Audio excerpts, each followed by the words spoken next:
Sa mga nagtatanong pala kung anong regular cleaning ng mga aircon natin, pag araw-araw kasi ginagamit yan, 3 to 4 months. 3 to 4 months ang dapat yan. Proper maintenance yun para maiwasan natin yung problema ng pinaka-unit. Kasi cleaning lang naman pinaka-maintenance dyan at dumi lang din yung kalaban ng ating aircon. So 3 to 4 months, yan regular cleaning, araw-araw ginagamit. Pag gabi-gabi, ganun din, pwede natin pabuti ng 4 months or 5 months. Depende nga sa nature o location ng unit natin. Pag malapit tayo sa kalsada, gaya nito, yan, commercial area, commercial area, nabubulol ako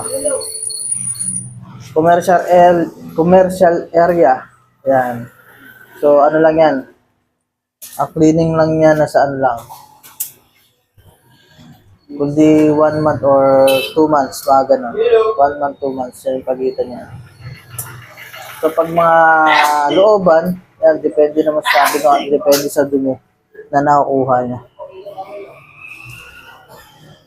Ang dumi kasi nakukuha pag medyo looban na yan, medyo matumal na yung alikabok dyan.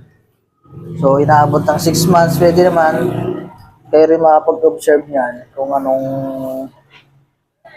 anong months yung pagitan na pag-cleaning niya.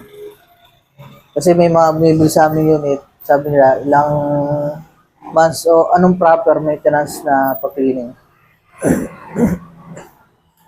So, pag bago, pwede yung pabuti ng 1 year yan. Second year niya, twice a year, 6 months, 6 months. So, pag tumagal-tagal, regular na natin, 3 to 4 months. Yung pinaka-proper niya. So, yun na yung tip natin.